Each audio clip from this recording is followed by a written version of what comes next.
ಎಲ್ಲರಿಗೆ ನಮಸ್ಕಾರಗಳು ಸ್ನೇಹಿತರೆ. ಬನ್ನಿ ಮತ್ತೊಮ್ಮೆ ಟಾಪ್ 20 ಪ್ರಶ್ನೋತ್ತರ ಸರಣಿಯಲ್ಲಿ ನಿಮ್ಮೆಲ್ಲರ ಸ್ವಾಗತ ಸುಸ್ವಾಗತ. ಈ ಟಾಪ್ 20 ಪ್ರಶ್ನೋತ್ತರ ಸರಣಿಯನ್ನು ಹಿಂದಿನ ಪ್ರಶ್ನೆ ಪತ್ರಿಕೆಯಿಂದ ಆಯ್ಕೆ ಮಾಡಲಿರುವ ಪ್ರಮುಖ ಪ್ರಶ್ನೋತ್ತರಗಳಾಗಿವೆ ಸ್ನೇಹಿತರೆ. ಇದು ಮುಂಬರುವ competitive exam, PDO, village accountant, BMTC ಮತ್ತು ಇನ್ನಿತರ ಕಾಂಪಿಟೇಟಿವ್ ಎಕ್ಸಾಮ್ಗೆ ಬಹುಮುಖ್ಯವಾದ ಪ್ರಶ್ನೋತ್ತರಗಳ ಸರಣಿಯಾಗಿದೆ ಸ್ನೇಹಿತರೆ. ಈ ಟಾಪ್ 20 ಪ್ರಶ್ನೋತ್ತರ ಸರಣಿಯನ್ನು ತಪ್ಪದೇ ಪೂರ್ತಿಯಾಗಿ ನೋಡಿಕೊಳ್ಳಿ. ಏಕೆಂದರೆ ಸ್ನೇಹಿತರೆ, ಒಂದೊಂದು ಪ್ರಶ್ನೆಗಳು ಬಹಳ ಮುಖ್ಯವಾದ ಮತ್ತು ಇಂಪಾರ್ಟೆಂಟ್ ಪ್ರಶ್ನೋತ್ತರ ಸರಣಿಯಾಗಿದೆ. ಬನ್ನಿ ಸ್ನೇಹಿತರೆ, ನಾವೀಗ ಮೊದಲನೆಯ ಪ್ರಶ್ನೆಯನ್ನು ಆರಂಭಿಸೋಣ. ಮೊದಲನೆಯ ಪ್ರಶ್ನೆ: ಕರ್ನಾಟಕ ರಾಜ್ಯ ಲಾಂಛನದಲ್ಲಿರುವ ಪಕ್ಷಿ ಯಾವುದು? ಇದಕ್ಕೆ ಆಯ್ಕೆಗಳು: ಆಯ್ಕೆ ಎ ಹದ್ದು, ಆಯ್ಕೆ ಬಿ ಗಂಡಬೇರುಂಡು, ಆಯ್ಕೆ ಸಿ ಬಿಡ್ರ, ಆಯ್ಕೆ ಡಿ ಯಲಿ. ಇದಕ್ಕೆ ಸರಿಯಾದ ಉತ್ತರ ಸ್ನೇಹಿತರೆ ಆಯ್ಕೆ ಬಿ ಗಂಡಬೇರುಂಡ. ಇದು ಕರ್ನಾಟಕದ ರಾಜ್ಯ ಲಾಂಛನದಲ್ಲಿರುವ ಪಕ್ಷಿ ಸ್ನೇಹಿತರೆ. ಬನ್ನಿ ಸ್ನೇಹಿತರೆ, ಎರಡನೇ ಪ್ರಶ್ನೆ ಕಡೆಗೆ. ಮಲ್ಮೈ ಯಾವುದಕ್ಕೆ ಹೆಸರುವಾಸಿಯಾಗಿದೆ? ಇದಕ್ಕೆ ಆಯ್ಕೆಗಳು: ಆಯ್ಕೆ ಎ ಮೀನುಗಾರಿಕೆ ಬಂದರು, ಆಯ್ಕೆ ಬಿ ಕಾಫಿ ಕೃಷಿ, ಆಯ್ಕೆ ಸಿ ಅಡಿಕೆಯ ಕೃಷಿ, ಆಯ್ಕೆ ಡಿ ಕಬ್ಬಿನ ಮತ್ತು ಉಕ್ಕಿನ ಕೈಗಾರಿಕೆ. ಎರಡನೇ ಪ್ರಶ್ನೆಗೆ ಸರಿಯಾದ ಉತ್ತರ ಸ್ನೇಹಿತರೆ ಆಯ್ಕೆ ಎ ಮಲ್ಮೈ. ಇದು ಮೀನುಗಾರಿಕೆ ಬಂದರು ಆಗಿದೆ ಸ್ನೇಹಿತರೆ. ಬನ್ನಿ ಸ್ನೇಹಿತರೆ, ಮೂರನೆಯ ಪ್ರಶ್ನೆ ಕಡೆಗೆ. ಭಾರತದಲ್ಲಿ ಸೆಣಬು ಕೃಷಿಯು ಈ ಕೆಳಗಿನ ಯಾವ ನದಿಯ ಡೆಲ್ಟಾ ಪ್ರದೇಶದಲ್ಲಿ ಕೇಂದ್ರೀಕೃತವಾಗಿದೆ? ಸೆಣಬು ಎಂದರೆ ಸ್ನೇಹಿತರೆ ಜೂಟ್ ಕಲ್ಟಿವೇಶನ್. ಇದಕ್ಕೆ ಆಯ್ಕೆಗಳು ಸ್ನೇಹಿತರೆ: ಆಯ್ಕೆ ಎ ಗಂಗಾ, ಆಯ್ಕೆ ಬಿ ಮಹಾನದಿ, ಆಯ್ಕೆ ಸಿ ಬ್ರಹ್ಮಪುತ್ರ, ಆಯ್ಕೆ ಡಿ ಗೋದಾವರಿ. ಮೂರನೇ ಪ್ರಶ್ನೆಗೆ ಸರಿಯಾದ ಉತ್ತರ ಸ್ನೇಹಿತರೆ ಆಯ್ಕೆ ಎ ಗಂಗಾ ನದಿ. ಇದು ಭಾರತದಲ್ಲಿ ಸೆಣಬು ಕೃಷಿಗೆ ಗಂಗಾ ನದಿಯು ಡೆಲ್ಟಾ ಪ್ರದೇಶದಲ್ಲಿ ಕೇಂದ್ರೀಕೃತವಾಗಿದೆ. ಬನ್ನಿ ಸ್ನೇಹಿತರೆ, ನಾಲ್ಕನೆಯ ಪ್ರಶ್ನೆ ಕಡೆಗೆ. ಮರದ ವಯಸ್ಸನ್ನು ಹೆಚ್ಚು ಅಥವಾ ಕಡಿಮೆ ನಿಖರವಾಗಿ ಯಾವುದರಿಂದ ನಿರ್ಧರಿಸಬಹುದು? ಇದಕ್ಕೆ ಆಯ್ಕೆಗಳು: ಆಯ್ಕೆ ಮರದ ಅಗಲಕ್ಕೆ ಎತ್ತರದ ಅನುಪಾತವನ್ನು ಕಂಡುಹಿಡಿಯುವುದು, ಆಯ್ಕೆ ಬಿ ಕೌಂಡದಲ್ಲಿರುವ ಉಂಗುರಗಳ ಸಂಖ್ಯೆಯನ್ನು ಎಣಿಸುವುದು, ಆಯ್ಕೆ ಸಿ ಮರದ ಎತ್ತರವನ್ನು ಅಳೆಯುವುದು, ಆಯ್ಕೆ ಡಿ ಕೌಂಡದ ವ್ಯಾಸವನ್ನು ಅಳೆಯುವುದು. ನಾಲ್ಕನೇ ಪ್ರಶ್ನೆಗೆ ಸರಿಯಾದ ಉತ್ತರ ಸ್ನೇಹಿತರೆ ಕೌಂಡದಲ್ಲಿರುವ ಉಂಗುರಗಳ ಸಂಖ್ಯೆಯನ್ನು ಎಣಿಸುವುದು. ಇದರಿಂದ ನಮಗೆ ಮರದ ವಯಸ್ಸನ್ನು ತಿಳಿಯುತ್ತದೆ. ಬನ್ನಿ ಸ್ನೇಹಿತರೆ, ಐದನೆಯ ಪ್ರಶ್ನೆ ಕಡೆಗೆ. ಐದನೆಯ ಪ್ರಶ್ನೆ: ಭಾರತೀಯ ಕರಾವಳಿ ಕಾವಲು ಪಡೆ ಇಂಡಿಯನ್ ಕೋಸ್ಟ್ ಗಾರ್ಡ್ ಅಕಾಡೆಮಿ ಇದು ಎಲ್ಲಿ ಸ್ಥಾಪಿಸಲಾಗಿದೆ ಸ್ನೇಹಿತರೆ? ಇದಕ್ಕೆ ಆಯ್ಕೆಗಳು: ಆಯ್ಕೆ ಮಂಗಳೂರು, ಆಯ್ಕೆ ಬಿ ಉಡುಪಿ, ಆಯ್ಕೆ ಸಿ ಕಾರವಾರ, ಆಯ್ಕೆ ಡಿ ಭಟ್ಕಳ. ಐದನೇ ಪ್ರಶ್ನೆಗೆ ಸರಿಯಾದ ಉತ್ತರ ಸ್ನೇಹಿತರೆ ಆಯ್ಕೆ ಎ ಮಂಗಳೂರುದಲ್ಲಿ ನಾವು ಇಂಡಿಯನ್ ಕೋಸ್ಟ್ ಗಾರ್ಡ್ ಅಕಾಡೆಮಿಯನ್ನು ಕಾಣಬಹುದು. ಬನ್ನಿ ಸ್ನೇಹಿತರೆ, ಆರನೆಯ ಪ್ರಶ್ನೆ ಕಡೆಗೆ. ಇವುಗಳಲ್ಲಿ ಯಾವ ಪಡೆಗಳು ಭಾರತ-ಚೀನಾ ಗಡಿಯನ್ನು ರಕ್ಷಿಸುವ ಕಾರ್ಯವನ್ನು ನಿರ್ವಹಿಸುತ್ತವೆ? ಆಯ್ಕೆ ಎ BSF, ಆಯ್ಕೆ ಬಿ CRPF, ಆಯ್ಕೆ ಸಿ ITBP, ಆಯ್ಕೆ ಡಿ CISF. ಸ್ನೇಹಿತರೆ, ಇದಕ್ಕೆ ಸರಿಯಾದ ಉತ್ತರ ಸ್ನೇಹಿತರೆ ಆರನೇ ಪ್ರಶ್ನೆಗೆ ITBT. ಇದು ಭಾರತ ಮತ್ತು ಚೀನಾ ಗಡಿಯನ್ನು ರಕ್ಷಿಸಲು ಕಾರ್ಯನಿರ್ವಹಿಸುತ್ತದೆ. ಸ್ನೇಹಿತರೆ, BSF ಎಂದರೆ ಬಾರ್ಡರ್ ಸೆಕ್ಯೂರಿಟಿ ಫೋರ್ಸ್. ಸ್ನೇಹಿತರೆ, CRPF ಎಂದರೆ ಸೆಂಟ್ರಲ್ ರಿಸರ್ವ್ಡ್ ಪೊಲೀಸ್ ಫೋರ್ಸ್ ಮತ್ತು ಸ್ನೇಹಿತರೆ ITBP ಎಂದರೆ ಸ್ನೇಹಿತರೆ ಇಂಡೋ ಟಿಬೆಟನ್ ಬಾರ್ಡರ್ ಪೊಲೀಸ್ ಮತ್ತು ಸ್ನೇಹಿತರೆ ಕೊನೆಯ CISF ಎಂದರೆ ಸ್ನೇಹಿತರೆ ಸೆಂಟ್ರಲ್ ಇಂಡಸ್ಟ್ರಿಯಲ್ ಸೆಕ್ಯೂರಿಟಿ ಫೋರ್ಸ್. ಬನ್ನಿ ಸ್ನೇಹಿತರೆ, ಏಳನೆಯ ಪ್ರಶ್ನೆ ಕಡೆಗೆ. ಅಂಬಾರಿ ಸ್ವಪ್ನ ಶ್ರೇಣಿಯು ಏನನ್ನು ಸೂಚಿಸುತ್ತದೆ? ಇದಕ್ಕೆ ಆಯ್ಕೆಗಳು: ಆಯ್ಕೆ ಏರ್ ಇಂಡಿಯಾ ಪರಿಚಯಿಸಿದ ಹೊಸ ಶ್ರೇಣಿ, ಆಯ್ಕೆ ಬಿ KSRTCಯ ಸಮೃದ್ಧ ಬಸ್ ಸೇವೆ, ಆಯ್ಕೆ ಸಿ ಕರ್ನಾಟಕದಲ್ಲಿ ಖ್ಯಾತ ಪಡೆದಿರುವ ಹೊಸ ಆಭೂಷಣ ಮಾದರಿ, ಆಯ್ಕೆ ಡಿ ಇವುಗಳಲ್ಲಿ ಯಾವುದೂ ಅಲ್ಲ. ಇದಕ್ಕೆ ಸರಿಯಾದ ಉತ್ತರ ಸ್ನೇಹಿತರೆ ಆಯ್ಕೆ ಬಿ KSRTCಯ ಸಮೃದ್ಧ ಬಸ್ ಸೇವೆಗೆ ಅಂಬಾರಿ ಸ್ವಪ್ನ ಶ್ರೇಣಿ ಎಂದು ಸೂಚಿಸಲಾಗಿದೆ ಅಥವಾ ಹೆಸರಿಡಲಾಗಿದೆ. ಬನ್ನಿ ಸ್ನೇಹಿತರೆ, ಎಂಟನೆಯ ಪ್ರಶ್ನೆ ಕಡೆಗೆ. ನಮ್ಮ ಸೌರವ್ಯೂಹವು ಇರುವ ಕ್ಷೀರಪಥದ ನಕ್ಷತ್ರಪುಂಜ ಅಥವಾ ಮಿಲ್ಕಿ ವೇ ಗ್ಯಾಲಕ್ಸಿ ಇದು ಎಲ್ಲಿ ಕಾಣಬಹುದು? ಇದು ಯಾವ ಆಕಾರದಲ್ಲಿ ಕಾಣಬಹುದು ಎಂದು ಎಂಟನೇ ಪ್ರಶ್ನೆಯಲ್ಲಿ ಕೇಳಲಾಗಿದೆ.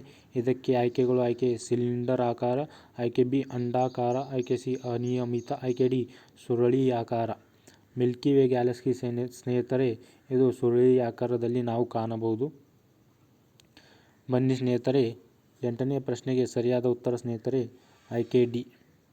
ಬನ್ನಿ ಸ್ನೇಹಿತರೆ 9ನೇ ಪ್ರಶ್ನೆ ಕಡೆಗೆ. ಭಾರತದಲ್ಲಿ ಹಣಕಾಸು ನೀತಿಯನ್ನು ಇದರಿಂದ ರೂಪಿಸಲಾಗುತ್ತದೆ. ಇದಕ್ಕೆ ಆಯ್ಕೆಗಳು ಆಯ್ಕೆ A reserve bank of India, RBI, ಆಯ್ಕೆ ಬಿ ಯೋಜನಾ ಆಯೋಗ, ಆಯ್ಕೆ ಸಿ ಹಣಕಾಸು ಮಂತ್ರಿಮಂಡಲ, ಆಯ್ಕೆ ಡಿ ಭಾರತದ ಭದ್ರತೆ ಮತ್ತು ವಿನಿಮಯ ಮಂಡಳಿ. ಇದಕ್ಕೆ ಸರಿಯಾದ ಉತ್ತರ ಸ್ನೇಹಿತರೆ ಆಯ್ಕೆ ಸಿ ಹಣಕಾಸು ಮಂತ್ರಿಮಂಡಲ. ಸ್ನೇಹಿತರೆ ಇಲ್ಲಿ RBIನ ಸ್ಥಾಪನೆ ಯಾವಾಗ ಆಗಿದೆ ಎಂದು ನೋಡೋಣ ಸ್ನೇಹಿತರೆ. RBI ಇದು 1st ಏಪ್ರಿಲ್ 1935ದಲ್ಲಿ ಕೋಲ್ಕತ್ತಾದಲ್ಲಿ ಸ್ಥಾಪನೆಯಾಗಿದೆ ಸ್ನೇಹಿತರೆ. ಮತ್ತು ಯೋಜನಾ ಆಯೋಗ ಸ್ನೇಹಿತರೆ ಇದರ ಚೇರ್ಮನ್ PM ಆಗಿರುತ್ತದೆ ಸ್ನೇಹಿತರೆ. PM ಅಂದರೆ ಈಗಿನ ಪ್ರಧಾನಮಂತ್ರಿ ನರೇಂದ್ರ ಮೋದಿ ಆಗಿರುತ್ತಾರೆ ಸ್ನೇಹಿತರೆ. ಇದು 15 ಮಾರ್ಚ್ 1950ರಲ್ಲಿ ಯೋಜನಾ ಆಯೋಗದ ಸ್ಥಾಪನೆ ನೆಹರು ಅವರು ಮಾಡಿದ್ದಾರೆ ಸ್ನೇಹಿತರೆ. ಮತ್ತು ಸ್ನೇಹಿತರೆ ಮೂರನೇ ಹಣಕಾಸು ಮಂತ್ರಿಮಂಡಲ. ಈಗಿನ ಹಣಕಾಸು ಮಂತ್ರಿಮಂಡಲ ಸ್ನೇಹಿತರೆ ನಿರ್ಮಲಾ ಸೀತಾರಾಮನ್ ಇದ್ದಾರೆ ಸ್ನೇಹಿತರೆ. ಇದು ಬಹಳ ಇಂಪಾರ್ಟೆಂಟ್ ಪ್ರಶ್ನೆಯಾಗಿದೆ ಸ್ನೇಹಿತರೆ. ಮತ್ತು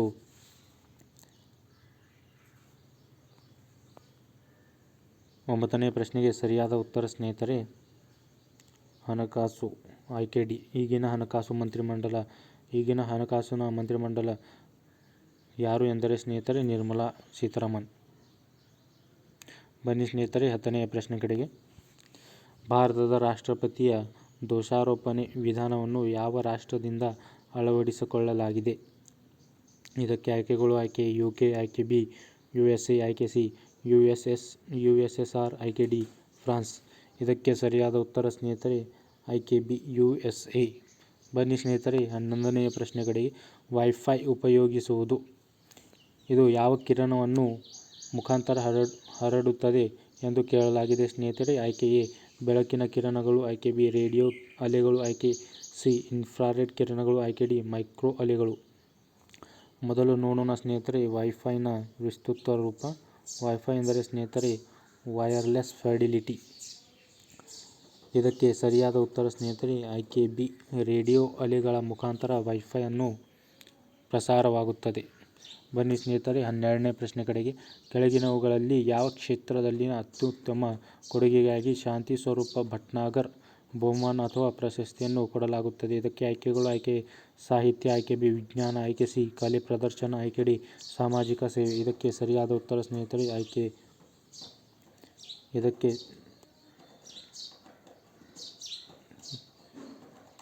ಸ್ನೇಹಿತರೆ 12ನೇ ಪ್ರಶ್ನೆಗೆ ಸರಿಯಾದ ಉತ್ತರ ಸ್ನೇಹಿತರೆ ಆಯ್ಕೆ ಬಿ ವಿಜ್ಞಾನ. ಬನ್ನಿ ಸ್ನೇಹಿತರೆ 13ನೇ ಪ್ರಶ್ನೆ ಕಡೆಗೆ. ಗಾಂಜಾ ಯಾವುದರ ಉತ್ಪತ್ತಿ. ಇದಕ್ಕೆ ಆಯ್ಕೆಗಳು ಆಯ್ಕೆ ಎ ಕೋಕೋವಾ ಗಿಡ, ಆಯ್ಕೆ ಬಿ ಅಫೀಮ್ ಗಸಗಸೆ, ಆಯ್ಕೆ ಸಿ ಗಾಂಜಾ ಸಸ್ಯ, ಆಯ್ಕೆ ಡಿ ಶಿಲೀಂಧ್ರಗಳು.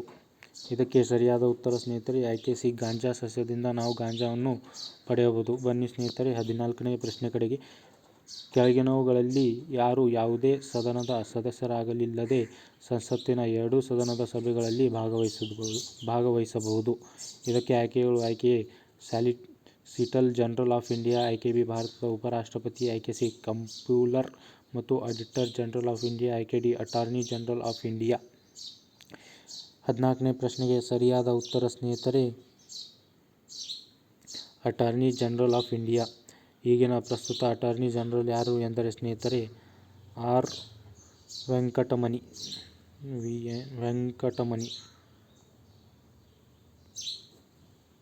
ಪ್ರಸ್ತುತ ಅಟಾರ್ನಿ ಜನರಲ್ ಇವರು ಸ್ನೇಹಿತರೆ.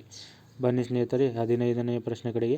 ರಾಮನ್ ಸಂಶೋಧನೆ ಸಂಸ್ಥೆ, ರಾಮನ್ ರಿಸರ್ಚ್ ಇನ್ಸ್ಟಿಟ್ಯೂಟ್ ಇದು ಎಲ್ಲಿದೆ ಎಂದು ಕೇಳಲಾಗಿದೆ ಸ್ನೇಹಿತರೆ. ಇದಕ್ಕೆ ಆಯ್ಕೆಗಳು ಆಯ್ಕೆ ಚೆನ್ನೈ, ಆಯ್ಕೆ ಬಿ ಬೆಂಗಳೂರು, ಆಯ್ಕೆ ಸಿ ಮೈಸೂರು, ಆಯ್ಕೆ ಡಿ ಮುಂಬೈ. 15ನೇ ಪ್ರಶ್ನೆಗೆ ಸರಿಯಾದ ಉತ್ತರ ಸ್ನೇಹಿತರೆ ಆಯ್ಕೆ ಬಿ ಬೆಂಗಳೂರಲ್ಲಿ ನಾವು ರಾಮನ್ ಸಂಶೋಧನಾ ಸಂಸ್ಥೆ ಕಾಣಬಹುದು. ಬನ್ನಿ ಸ್ನೇಹಿತರೆ 16ನೇ ಪ್ರಶ್ನೆ ಕಡೆಗೆ. ಪ್ರೊಸೆಸರ್ ಚಿಪ್ನ ವೇಗವನ್ನು ಯಾವುದರಿಂದ ಅಳೆಯಲಾಗುತ್ತದೆ. ಇದಕ್ಕೆ ಆಯ್ಕೆಗಳು ಆಯ್ಕೆ ಎ ಬೈಟ್ಸ್, ಆಯ್ಕೆ ಬಿ Mbps, ಆಯ್ಕೆ ಸಿ mHz, ಆಯ್ಕೆ ಡಿ ಬಿಟ್. 16ನೇ ಪ್ರಶ್ನೆಗೆ ಸರಿಯಾದ ಉತ್ತರ ಸ್ನೇಹಿತರೆ MHz. ಸ್ನೇಹಿತರೆ MBPSನ ವಿಸ್ತೃತ ರೂಪ ಏನೆಂದರೆ ಸ್ನೇಹಿತರೆ ಮ್ಯಾಗ್ನೆಟಿಕ್ ಪರ್ ಸೆಕೆಂಡ್ ಮತ್ತು MHz ಮ್ಯಾಗ್ನೆಟಿಕ್ ಪರ್ ಸೆಕೆಂಡ್ ಮತ್ತು ಸ್ನೇಹಿತರೆ MHz ಇದರ ವಿಸ್ತೃತ ರೂಪ ಮಿಲಿಯನ್ ಸೈಕಲ್ ಪರ್ ಸೆಕೆಂಡ್.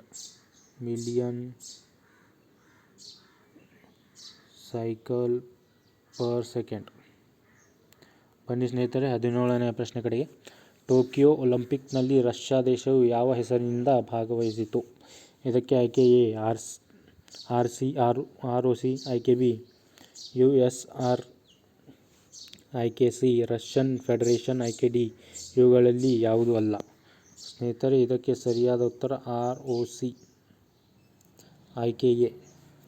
ಬನ್ನಿ ಸ್ನೇಹಿತರೆ 18ನೇ ಪ್ರಶ್ನೆ ಕಡೆಗೆ. GDPಯ ಪೂರ್ಣ ಹೆಸರು ಇಲ್ಲಿ ವಿಸ್ತೃತ ರೂಪ ಕೇಳಲಾಗಿದೆ ಸ್ನೇಹಿತರೆ. ಇದಕ್ಕೆ ಆಯ್ಕೆಗಳು ಆಯ್ಕೆ ಗುಡ್ಸ್ ಆ್ಯಂಡ್ ಡೊಮೆಸ್ಟಿಕ್ ಪ್ರಾಡಕ್ಟ್, ಆಯ್ಕೆ ಬಿ ಗ್ರಾಸ್ ಡೊಮೆಸ್ಟಿಕ್ ಪ್ರಾಡಕ್ಟ್, ಆಯ್ಕೆ ಸಿ ಗ್ಲೋಬಲ್ ಡೊಮೆಸ್ಟಿಕ್ ಪ್ರಾಡಕ್ಟ್, ಆಯ್ಕೆ ಡಿ ಗ್ರಾಸ್ ಡೊಮೆಸ್ಟಿಕೇಟೆಡ್ ಪ್ರಾಡಕ್ಟ್. ಇದಕ್ಕೆ ಸರಿಯಾದ ಉತ್ತರ ಸ್ನೇಹಿತರೆ ಆಯ್ಕೆ ಬಿ ಗ್ರಾಸ್ ಡೊಮೆಸ್ಟಿಕ್ ಪ್ರಾಡಕ್ಟ್. ಇದು GDPಯ ವಿಸ್ತೃತ ರೂಪ. ಬನ್ನಿ ಸ್ನೇಹಿತರೆ 19ನೇ ಪ್ರಶ್ನೆ ಕಡೆಗೆ. ವೈಬೋ ಎಂಬುದು ಸಾಮಾಜಿಕ ಮಾಧ್ಯಮ ವೇದಿಕೆಯಾಗಿದ್ದು ಇದನ್ನು ಜನಪ್ರಿಯವಾಗಿ ಎಲ್ಲಿ ಬಳಸಲಾಗುತ್ತದೆ? ವೈಬೋ ಎಂಬುದು ಸ್ನೇಹಿತರೆ ಇದೊಂದು ಸೋಷಿಯಲ್ ಮೀಡಿಯಾ ಪ್ಲ್ಯಾಟ್ಫಾರ್ಮ್ ಆಗಿರುತ್ತದೆ. ಇದಕ್ಕೆ ಹೆಚ್ಚಿನ ಜನಪ್ರಿಯವಾಗಿ ಎಲ್ಲಿ ಬಳಸಲಾಗುತ್ತದೆ ಎಂದು ಕೇಳಲಾಗಿದೆ. ಇದಕ್ಕೆ ಆಯ್ಕೆಗಳು ಆಯ್ಕೆ ದಕ್ಷಿಣ ಕೊರಿಯಾ, ಆಯ್ಕೆ ಬಿ ಚೈನಾ, ಆಯ್ಕೆ ಸಿ ಥೈಲ್ಯಾಂಡ್, ಆಯ್ಕೆ ಡಿ ಜಪಾನ್. ಇದು ಜನಪ್ರಿಯವಾಗಿ ಸ್ನೇಹಿತರೆ ಚೈನಾದಲ್ಲಿ ಬಳಸಲಾಗುತ್ತದೆ. ಬನ್ನಿ ಸ್ನೇಹಿತರೆ ಕೊನೆಯ ಪ್ರಶ್ನೆ ಕಡೆಗೆ. ಸುನಾಮಿಗಳು ಇದರಿಂದ ಉಂಟಾಗುವುದಿಲ್ಲ ಎಂದು ಕೇಳಲಾಗಿದೆ ಸ್ನೇಹಿತರೆ. ಇದಕ್ಕೆ ಆಯ್ಕೆಗಳು ಆಯ್ಕೆ ಎ ಚಂಡಮಾರುತ, ಆಯ್ಕೆ ಬಿ ಭೂಕಂಪ, ಆಯ್ಕೆ ಸಿ ಸಮುದ್ರದೊಳಗಿನ ಭೂಕುಸಿತ, ಆಯ್ಕೆ ಡಿ ಜ್ವಾಲಾಮುಖಿ ಸ್ಫೋಟಗಳು. 20ನೇ ಪ್ರಶ್ನೆಗೆ ಸರಿಯಾದ ಉತ್ತರವನ್ನು ಕಮೆಂಟ್ ಮಾಡುವ ಮುಖಾಂತರ ತಿಳಿಸಬೇಕೆಂದು ಕೇಳಿಕೊಳ್ಳುತ್ತೇನೆ ಸ್ನೇಹಿತರೆ. ಮತ್ತು ಈ ಚಾನೆಲನ್ನು ಆದಷ್ಟು ಬೇಗ ಸಬ್ಸ್ಕ್ರೈಬ್ ಮಾಡಿಕೊಳ್ಳಿ, ಏಕೆಂದರೆ ಸ್ನೇಹಿತರೆ ಇಲ್ಲಿ ದಿನನಿತ್ಯ ಟಾಪ್ 20 ಪ್ರಶ್ನೋತ್ತರ ಸರಣಿಯನ್ನು ನಡೆಸಲಾಗುತ್ತದೆ. ಧನ್ಯವಾದಗಳು ಸ್ನೇಹಿತರೆ.